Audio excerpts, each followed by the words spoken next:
humains. J'ai pensé qu'elle allait être... Nous sommes humains. On n'a pas envie de perdre en vie humaine inutile. Nous sommes humains. Attends. On va nous comparer à Ouattara. Non, c'est mon opinion. Non, pour l'instant, c'est mon opinion. Excusez-moi, c'est mon opinion pour l'instant. Pour l'instant, c'est mon opinion et j'aimerais partager, en tout cas, la vision des chèques.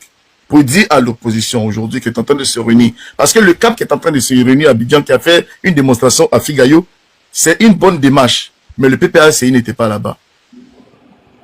Le PPACI pourrait être là-bas, le GPS pourrait être représenté là-bas pour encore donner encore plus de force, mais parce qu'il y a Simone et que Nadi Maba peut-être n'est pas d'accord parce qu'on va aller faire jalousie au nom du peuple ivoirien. Est-ce que les problèmes de couche de certaines personnes peuvent être au-dessus de l'assentiment des Ivoiriens? Moi, je ne suis pas d'accord avec ça. Si on veut avoir une force politique autour d'un grand leader pour contrecarrer en tout cas les velléités en 2025 de Alassane Ouattara parce qu'il veut briguer un quatrième mandat sur notre tête, il faut aller en rang serré et laisser les problèmes des personnes de côté. On ne fait pas la politique pour laisser notre adversaire s'éterniser au pouvoir parce que ça fait maintenant combien d'années que le monsieur est là. Et au jour d'aujourd'hui, ça sonne dans notre tête que le monsieur va vraiment faire un quatrième mandat, même si Cheikh a dit que ça sera peut-être à Chipate. Non, ça sera Alassane Ouattara. Là, tu ne peux pas m'endormir dessus chez qui. Ça sera le président Alassane Ouattara qui va se présenter. Et celui qui avait toute la latitude au jour d'aujourd'hui, tant au niveau de la jeunesse qui est identifiable, tant au niveau de la mobilité, parce qu'il n'est pas en exil, parce qu'il peut aller à Abidjan pour aller faire campagne, c'est identifiable. Et parce qu'il a le PDCI dans le qui est identifiable, aujourd'hui, nous sommes en train de voir un embryon d'exil qui est en train de se dessiner vis-à-vis de Tidiane Thiam. Et ça sera la volonté de qui? Ça sera la volonté du RHDP au détriment des militants du PDCI qui ne peuvent même pas avoir le courage d'aller manifester pour réclamer la présence de leur leader à Abidjan. Donc, c'est-à-dire que maintenant, je peux être moi, Jesse, pour dire non, je suis leader d'un parti politique, mais des leaders sans partisans, sans militants. On demande à des choses, des enseignants, de venir revendiquer, ne serait-ce que votre salaire. On prend un leader, on le met en prison, et il n'y a même pas de grève à Abidjan. On demande à telle personne, fais ceci, et il n'y a rien. Et en ce moment-là, les gens continuent de vaquer leurs occupations. La société commence à aller des opposants, et c'est honteux, et c'est lamentable. Quand on est opposant, qu'on veut se battre, en tout cas pour que pour venir faire changer les choses, on vient avec tout ce qui va avec, c'est-à-dire les lacrymogènes, les chicottes, la prison et tout. Gbagbo Laurent a fait pour lui, il a déjà fait la prison, il a déjà souffert avec sa famille, il est vieux aujourd'hui. Quels font les jeunes là qui sont là? Des jeunes qui sont en cravate avec des vestes, qui se baladent, qui disent qu'ils sont les leaders politiques, mais pourtant, ils ne sont même pas prêts à aller mouiller les maillots pour en tout cas le désir qu'ils veulent. Si tu veux désirer être opposant, faut accepter la prison, faut accepter tout ce qui va avec. Mandela, il a fait 20 combien d'années là-dedans? C'est ce que je tenais à dire. Et puis, merci Cheikh de m'avoir un peu ouvert les yeux quand même. Bon, on va me permettre de répondre à ta suite, Jessie. Voilà. C'est tant mieux. Si pour toi, un défaitiste a ouvert les yeux, moi, je pense que c'est triste. Voilà. D'accord? Nous, on est concentrés. Et c'est le plus important.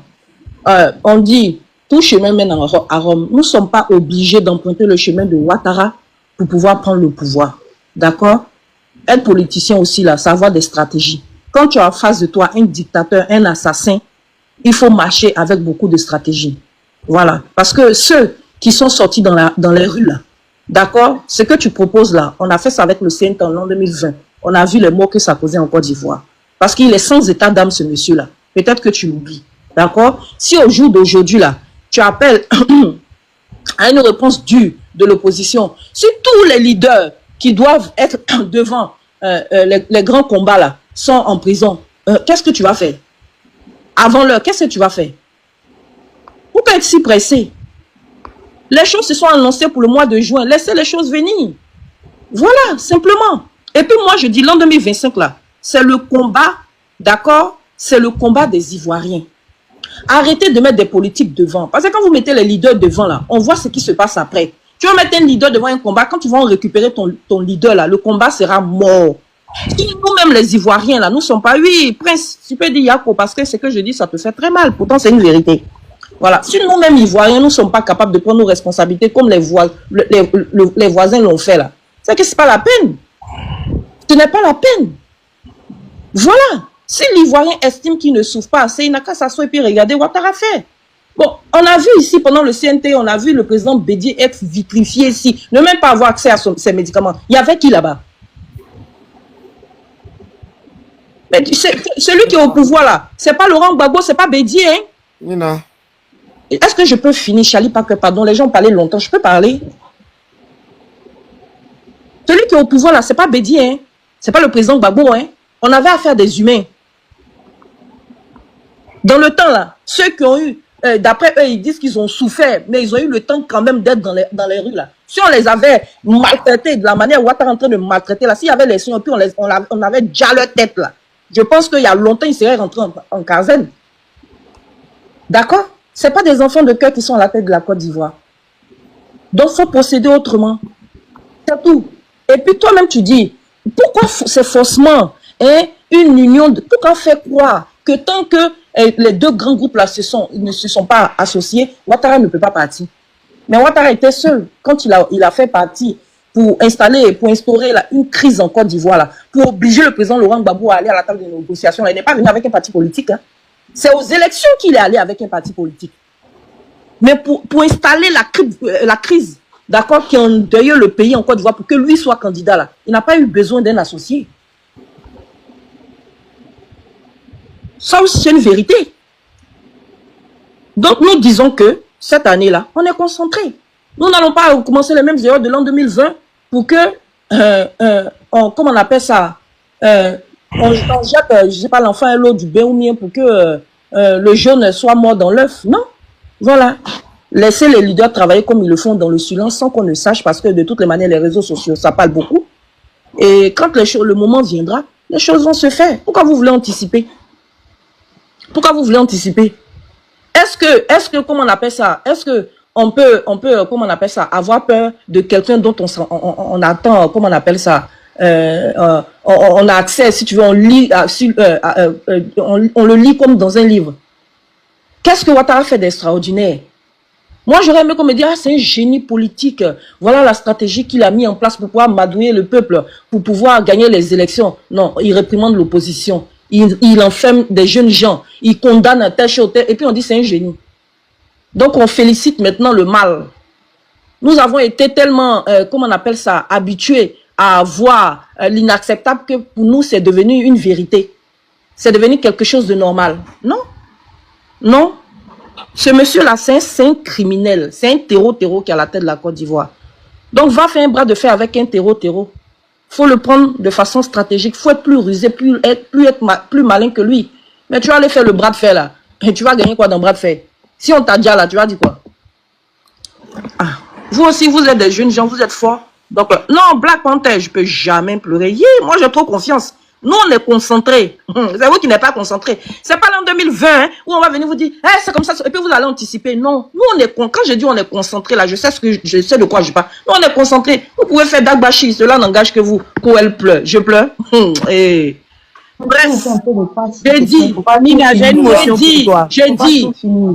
ce matin là. Mais attendez, quand je vais dire j'ai fini, maintenant vous allez prendre la parole. Ouais, papa. D'accord, j'ai une motion après. J'ai dit, le RHDP joue sa survie. L'opposition joue sa survie. Voilà. Survie dans survie, ça sera à la mort comme à la mort. C'est ce que j'ai dit. Est-ce que ce jour-ci là, vous n'avez pas entendu ça dans ma bouche? Ça fait 3 fois maintenant que je répète ça. Vous pensez que c'est un jeu? C'est vous qui êtes déconcentrés. Bref. Oui, Elisa. Toi, parce que moi, je ne veux même pas parler de violence. Mais parlant de stratégie, si on prend les stratégies légitimes, tu ne penses pas que le pouvoir en place même à boucler même les stratégies légitimes? Parce que quand je parle de stratégie légitime, je parle de participation aux élections, je parle de mobilisation de l'opinion publique, je parle de désobéissance civile, je parle de dialogue. Et tu penses pas que c'est-à-dire toutes ces stratégies-là sont déjà verrouillées par le pouvoir en place? Si on parle de stratégie légitime, quoi. Mais non, Elisa, qu'est-ce qui a emmené Ouattara sur la table de discussion en l'an 2020? C'était un rapport de force. Oui. N'est-ce pas? Parce que face à un dictateur, là, faut pas t'attendre à négocier, ça n'existe pas. Nous sommes en pleine dictature en Côte d'Ivoire. Le jour où les Ivoiriens vont comprendre qu'en face de nous, là, si on n'avait pas de dictature, là, les manifestations qui sont normalement régies par nos constitutions allaient être autorisées en Côte d'Ivoire. La liberté de parole, là, n'allait pas être confisquée. Comment elle s'appelle, là? La maman du PPACI, là, n'allait pas voir des visiteurs chez elle à des heures tardives. Comment il s'appelle là, celui qui est venu les Damanans Picasse là ne seraient pas condamnés en même temps à rester enclavés dans leur région et puis ne pas dans des prisons. Nous sommes en pleine dictature en Côte d'Ivoire. Quand le président Laurent Gbagbo demande un stade pour aller faire un meeting, on dit non, va en brousse quelque part là-bas, va te cacher là-bas. Ça, ce genre de comportement, c'est le comportement d'un légalisme, c'est le comportement d'un démocrate. Non. Face à une dictature, tu ne peux pas espérer un dialogue. Nous sommes en pleine dictature en Côte d'Ivoire. Question. Voilà, tu as parlé de stratégie. Tu as dit que les opposants sont dans la stratégie et autres. Voilà, c'est pourquoi je dis que moi, je suis d'accord. Moi, je suis pas pour la violence. Non, c'est pas ce que je dis. Je dis personne ne viendra dérouler ici sa stratégie comme à Londres. Voilà. D'accord, il n'y a pas de souci. Même si moi, je veux dire, même si on part sur les stratégies légitimes, en fait. Mais les stratégies légitimes que j'ai citées, participation aux élections, mobilisation de l'opinion publique, désobéissance civile et dialogue et autres là. Mais c'est déjà bouclé par le pouvoir en place, tu comprends? C'est pourquoi moi je suis d'accord quand je dis... La désobéissance civile est bouclée par le pouvoir en place, au fait. Nina, est-ce que tu peux, est-ce que quelqu'un peut appeler à la désobéissance civile? Elisa, pour t'aider. Vas-y. Qui peut pas appeler à la désobéissance civile? Elisa, pour t'aider, s'il vous plaît, les filles. Bon, parce que si le débat est tellement enrichissant, et puis il y a plein de personnes qui nous écoutent, il faut qu'on cède.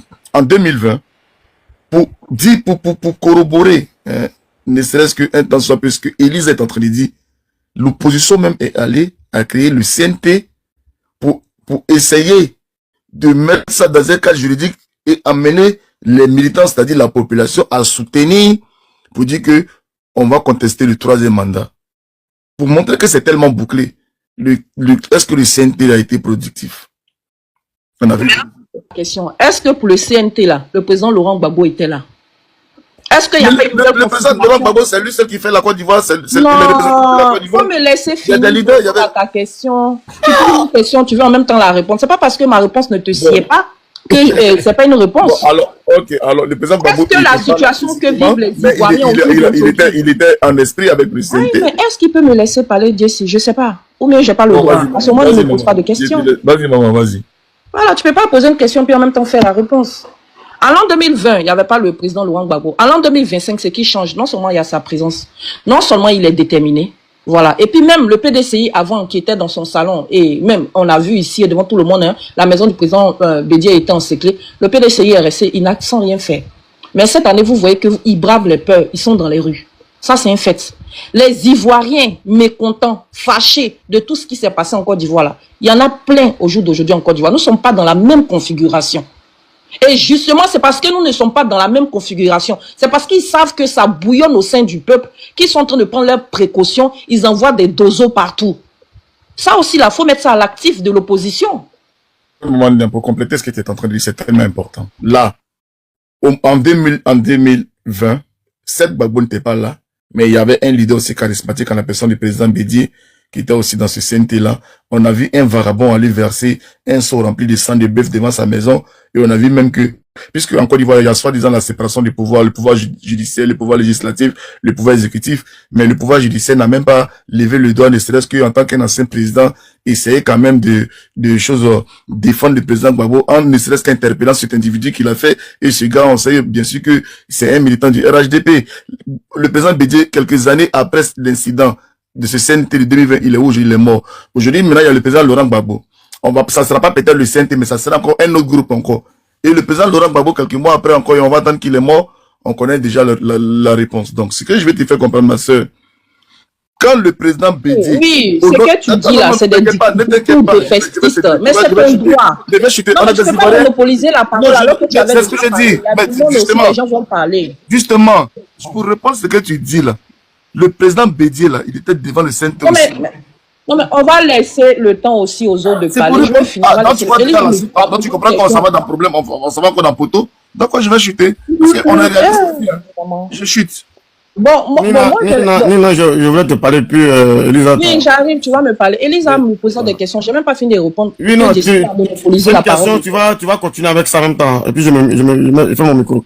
C'est pas parce que vous avez décidé de capituler que les Ivoiriens ont décidé de capituler. C'est pas parce qu'au jour d'aujourd'hui, la FESI, comment on appelle ça, a été dissous que la FESI n'existe plus.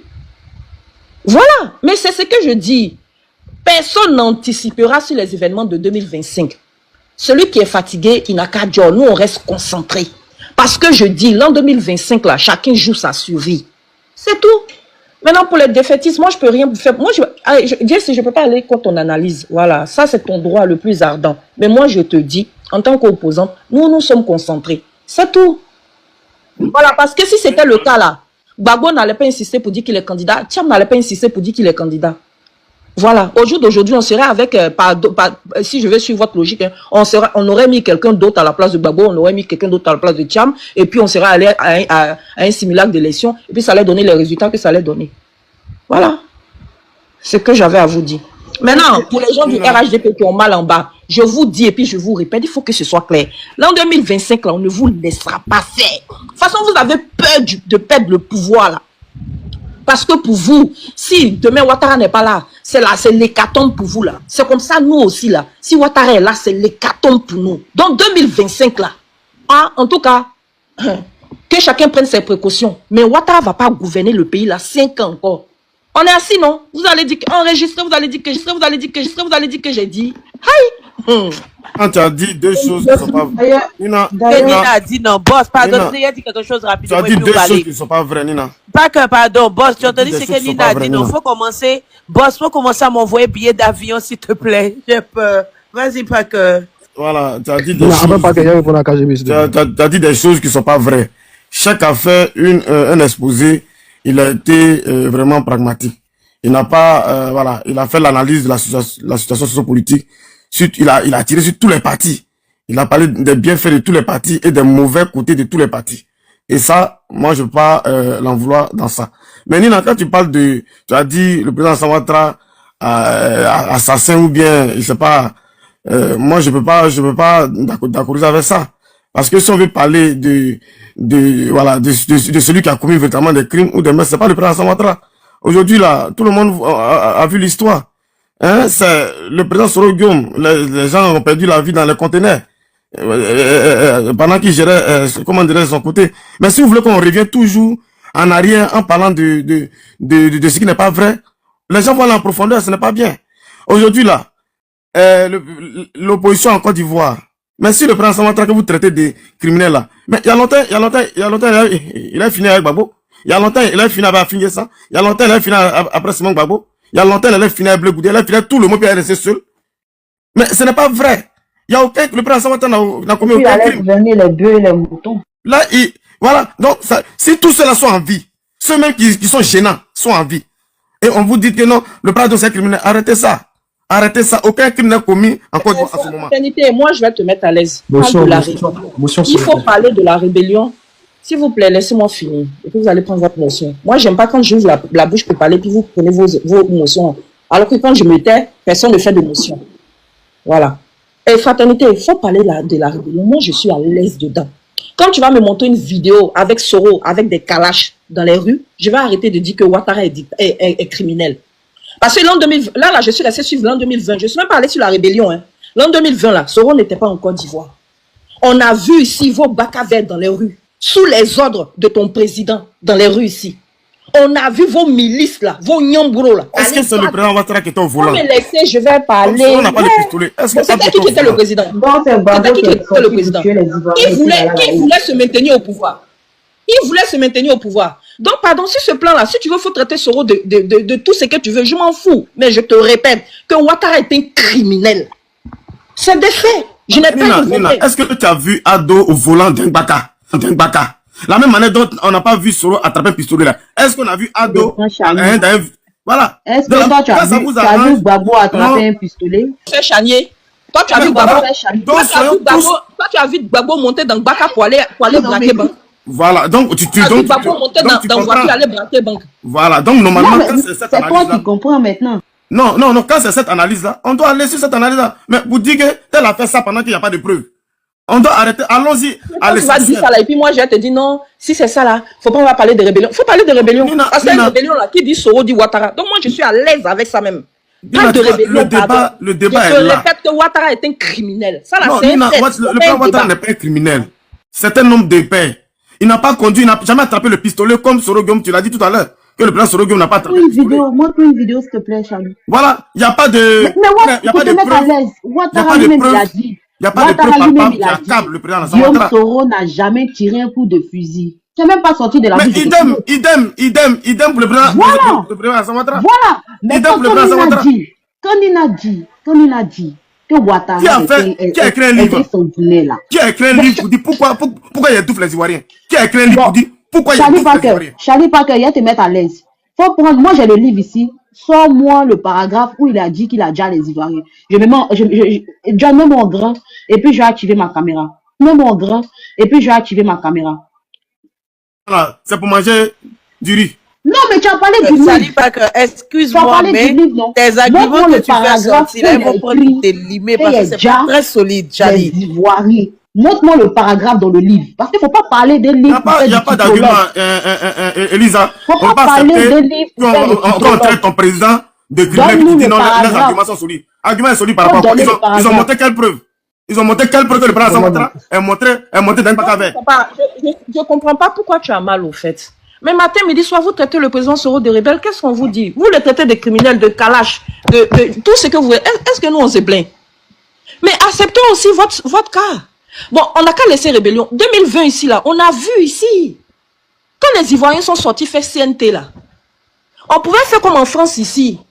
Les gazer, les mater, les prendre, les jeter en prison. Mais vous avez choisi quoi? Vous avez choisi de déjà les Ivoiriens.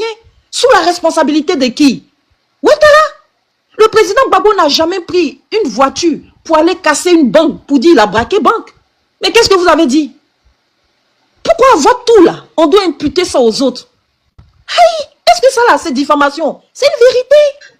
Pourtant, regarde personne ne vous a traité de criminel. Personne ne vous a traité de criminel. Attends. Personne ne vous traite de criminel. Si vous traitez quelqu'un d'autre de criminel, pourtant un Soro il va dire à quelqu'un d'autre qui est criminel, ça c'est impensable. Moi c'est la première fois que je vois que un président de la République, comme on appelle ça, discute par exemple le fait qu'il soit président, il veut partager ça avec un ministre ou on va dire un président de l'Assemblée nationale. Je ne comprends pas. Qui est au pouvoir en Côte d'Ivoire? Mais est-ce que Cissé Bakongo n'a pas dit? Il a dit dans sa bouche, on a entendu. Cissé Bakongo, c'est pas n'importe qui. Il a été secrétaire du FDR RHDP. Quand Cissé Bakongo dit, en Côte d'Ivoire, là, que eux, là, étant dans l'opposition, là, Gbagbo Laurent pensait que quoi? Nous, on va laisser Gbagbo Laurent diriger. Mais c'est le rôle de l'opposition. Pourquoi ça vous fait mal? Quand vous étiez dans l'opposition hier, là, c'était votre rôle. Donc, laissez-nous jouer notre rôle aussi. Qu'est-ce qu'il y a? Il y a une minute. C'est toi qui as venu me dire, moi, mon rôle de président, là, un rôle sérieux. Mais voilà le problème. Charlie, quand ton président dit qu'il n'attendrait pas 5 ans pour aller au pouvoir, que je frapperai ce régime moribond et il tombera comme un fruit pourri, ou je rendrai la Côte d'Ivoire ingouvernable, c'était des paroles de gentillesse, de douceur. Mais ce genre de paroles-là, tous les hommes politiques tiennent ça. Ah, mais moi, on tient ça, mais là, pourquoi ça te fait mal? Non, mais criminel, là, moi, je n'ai jamais vu que le président Ouattara a traité de quelqu'un. Quand une personne dit qu'elle rendra un pays ingouvernable, c'est comment à ton avis? Non, regarde, le président Ouattara. Quand une personne dit qu'elle frappera ce régime moribond au moment opportun, il tombera comme un film pourri, là. C'est avec quoi? Ça y est la bouche. Maintenant, envoyez-moi un discours où le président Ouattara dit. Il faut laisser pour toi la chose. Accuse l'opposition de crime. Arrêtez, ça ce n'est pas bien. J'ai une motion pour toi. Chèque va faire une motion et puis il y a Étoile qui est là, c'est une femme. Chèque finit rapidement, Étoile est là, c'est une femme, s'il vous plaît, va parler aussi. Par la KGB et puis Nina. En fait, Nina a dit que moi je suis défaitiste et que JCJ a fait une erreur. En fait, et que Alassane Ouattara est un criminel. Le RHDP, donc pourquoi tu es défaitiste? Et comment ça s'appelle? Elle a dit quoi encore? Alassane Ouattara est criminel et il n'a pas de génie politique. Si, quand je parle de défaitiste, je parle de JCJ. Ah, ok. RHDP. Ah, ok, alors, d'accord. je parle de toi. Bon, déjà, je ne suis pas RHDP. Maintenant, quand je montais, je ne pense pas avoir fait la part belle au RHDP. J'ai critiqué le RHDP quand même. Mais on va revenir sur tes propres propos dans ta même phrase pendant que tu parlais. Ce que tu as dit répond en même temps à KGB. KGB me dit que moi je dis que l'opposition n'est pas existante. Pourtant, moi je monte sur un panel pour répondre à l'opposition. Je vais te donner 2 exemples KGB. Le premier exemple. Nina tout de suite là, elle s'arrête sur le panel et puis elle dit Alassane Ouattara ne sera pas président en 2025. C'est une affirmation, elle existe, c'est un être humain qui vient de parler, mais ça ne pèse rien. Que Nina décide que Alassane Ouattara ne sera pas président en 2025, c'est pas ça qui va enlever Alassane Ouattara au pouvoir. C'est des paroles en l'air comme ça. C'est de ça que je parle. Ça dit tu existes, mais tu n'existes pas. Je vais te donner un deuxième exemple. Soro Guillaume en 2020, après avoir fait tout ce qu'il a fait là, il a dit au soir du 31 octobre, Alassane Ouattara ne sera plus président en Côte d'Ivoire. Alassane Ouattara est président jusqu'à 5 ans après. C'est ça, exister sans exister. Je vais revenir sur Nina. Elle a dit l'opposition ne va pas faire l'erreur de 2020 en donnant ou bien en faisant vite savoir sa stratégie. Attendons juin qui est déjà arrivé. Et 2 minutes après, elle a dit tant que les Ivoiriens ne vont pas prendre leurs responsabilités comme dans les pays de l'AES. Ça veut dire qu'en fait, c'est ce que je disais. L'opposition n'a vraiment aucune stratégie. Et la stratégie, le seul espoir peut-être qu'ils ont, c'est qu'il y ait un renversement du pouvoir actuel. Parce que dans l'AES, il n'y a pas eu d'élection. C'est coup d'État qu'il y a eu là-bas. Donc, ils essaient de dire qu'ils sont encore confiants, qu'ils ont un plan pour enlever le président Alassane Ouattara au pouvoir. Mais en vérité, il n'y a rien en bas. Et puis, Nina, moi je pense, il y a certains thèmes, sinon il y a certains qualificatifs qu'il ne faut pas utiliser quand tu suis un leader. Parce que quand tu nous parles de stratégie politique, moi ça m'étonne qu'un partisan de Soro Guillaume, même qu'une partisane de Soro Guillaume, nous parle de stratégie politique. Le président Soro Guillaume, qui était censé organiser les élections impartialement en 2010. Attendez, c'est une notion ou c'est un discours? Je réponds au monsieur que je descends. Qu'est-ce qu'on t'a parlé, s'il te plaît? Mais il faut abréger parce que faut abréger parce que j'abrège pas. Maintenant. Parler, j'ai sa réponse. Oui, moi vraiment tu m'as en tout cas. Ces défaitistes là, je sais pas si Manina me permet. Je me permets, vous savez, dans la vie... Une seconde, c'est juste une seconde. Non, juste une seconde pour répondre à ma maman. Non, mais non, c'est juste une motion. On peut parler d'une motion quand même. Il y a une motion. Sur le côté défaitiste là. Il est dans sa motion. Il est dans une motion. Tu as parlé par rapport au côté défaitiste là. Je voulais simplement dire que je suis défaitiste parce que j'ai vu à Montano, ma belle toqueuse, ces personnes-là qui nous ont amené, et ça a amené aussi qu'on coupe peut-être de quelqu'un, les bacs avec tout ça. Après, ils sont allés se remettre à la présidence. Donc, quand je vois encore Afingessa et les gens encore au Figayou, pendant que c'est qu'Afingessa aussi a représenté Ouattara dans des cérémonies, ça me laisse un peu sceptique. Donc, c'est pour ça que je suis un peu défaitiste comme Manina. Ok. Nia, tu parlais de manque de génie politique d'Alassane Ouattara. En 2010, le président Soro Guillaume était censé organiser les élections en Côte d'Ivoire impartialement. Lorsqu'il s'est disputé avec le président Alassane Ouattara en 2019, il a dit que avant les élections de 2010, le président Alassane Ouattara lui aurait promis d'être son premier ministre pendant 5 ans et après ça, devenir celui qui allait hériter du pouvoir en 2020. Il a dit ça à Paris. Donc moi je veux savoir, quand tu parles d'honnêteté et de crime, quand celui qui était censé organiser les élections impartialement avait déjà fait un deal avec un candidat avant les... Donc quand on parle d'honnêteté, Soro Guillaume c'est loin d'être un exemple. Ça c'est la première chose. La deuxième chose, tu parles de 3e mandat et de 4e mandat. Quand la constitution sur le 3e mandat et le 4e mandat rentrait à l'Assemblée nationale, le président de l'Assemblée nationale c'était Soro Guillaume. Donc si lui n'a pas eu l'intelligence politique que Mamadou Koulibaly et Afingessa ont eu de savoir que ça là allait permettre au président Alassane Ouattara de faire 3e mandat et 4e mandat, c'est que le président Soro Guillaume lui-même c'est un amateur politique aussi. Si tu trouves que Alassane Ouattara n'est pas un génie politique, Soro Guillaume que tu suis là n'est pas un génie politique.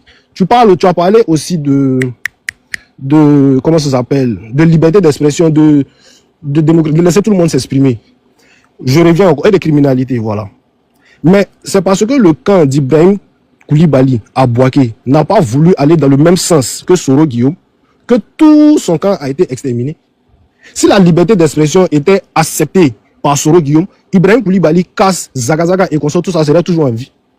Donc, sur tous les points que tu as cités, depuis que tu as pris ton temps de parole jusqu'à présent, là, tu es illégitime sur tout en fait pour parler. Maintenant, le dernier point, peut-être sur lequel je veux chuter, c'est le point de Soro Guillaume. Le monsieur de Soro Guillaume, sinon les gens de Soro Guillaume qui ont fait une grande stratégie politique ces derniers temps qui auraient pu permettre à Soro Guillaume de revenir dans le jeu politique, c'est Parigo et puis Amira Blende. C'est eux qui ont eu la clairvoyance d'ouvrir une brèche qui allait permettre au GPS de se réconcilier avec le RHDP. Des gens se sont arrêtés ici, ils ont combattu ça, et je pense que le président Soro Guillaume est sorti pour faire une déclaration pour dire qu'il n'allait pas se réconcilier. Je respecte. Mais un système là, tu ne le combats pas hors du système. Quand Gbagbo a voulu combattre Houphouët-Boigny, il est rentré en Côte d'Ivoire très petit. Non, on va permettre aux autres aussi de répondre. Voilà. Oui, C'est bon, j'ai compris tout ce que tu as dit. Non, t'as pas, je suis en une minute. Non, c'est trop long. Je ne sais pas pourquoi Elisa t'a donné une motion, c'est pas une prise de parole. Mais là, la motion, c'est 2 minutes. Mais là, tu prends le temps, tu parles comme tu veux. Et moi, je ne la sais pas, mais je vais te répondre. Non, mais c'est que tu peux pas passer, il n'est pas fini. Non, à la limite, je vais te descendre et puis je vais répondre. C'est comme si tu as peur de moi. Oui, c'est pas grave. Je vais te descendre et puis je vais répondre. Si tu veux dire tout ce que tu veux, je m'en fous. D'accord, peut-être que tu ne me connais pas. Hein, merci Elisa, merci tout le monde. Ce que tu veux, mais je vais te répondre. Voilà. Non, mais il ne faut pas partir, frère. Non. Et toi, laisse-moi. Non, je ne suis pas partir, je dis merci juste à tout le temps de parole. Voilà, merci. Tu as dit non, le président Soro a organisé des élections en 2010. Il a dit que, comment on appelle ça, Ouattara avait dit qu'après lui, c'est lui qui allait être président, nanani, nanana.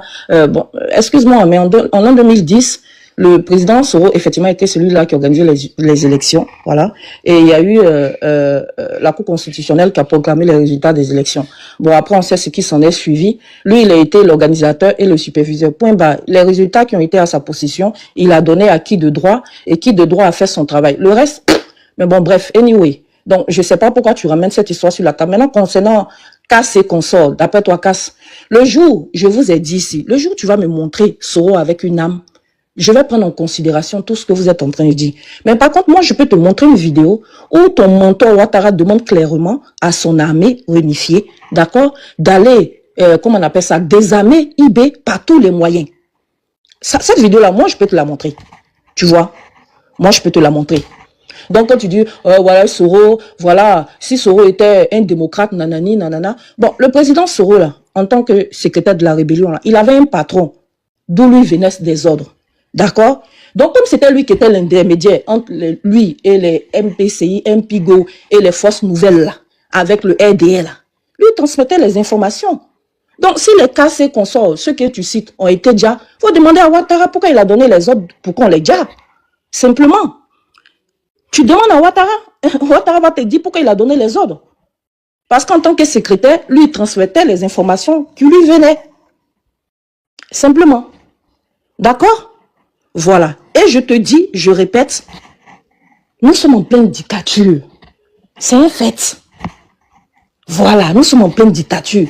Et quand tu te parles de promesses, non, c'est Soro Guillaume qui a... le changement de la Constitution, là, le président Soro Guillaume allait vendre la Constitution sur la base des éléments qui ont... C'est pas un constitutionnaliste. Il n'est pas non plus juriste. Ce que les systèmes Bakongo, là, lui, ont dit, là. Et il appartenait à un parti politique, donc il faisait confiance en des hommes.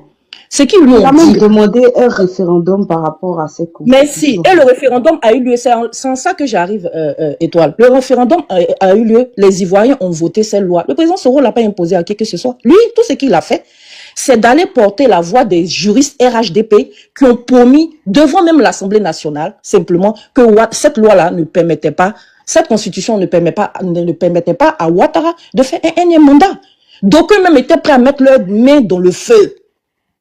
Simplement. Donc maintenant, quand tu viens remettre ça sur Soro, ouais, Soro, il a parlé de constitution, Soro a dit, ils n'ont qu'à voter, Soro a dit... Soro, c'est sur la base de ce que des juristes lui ont dit, qu'il allait, je ne sais pas, faire la démarche auprès du peuple, qui a ensuite eu confiance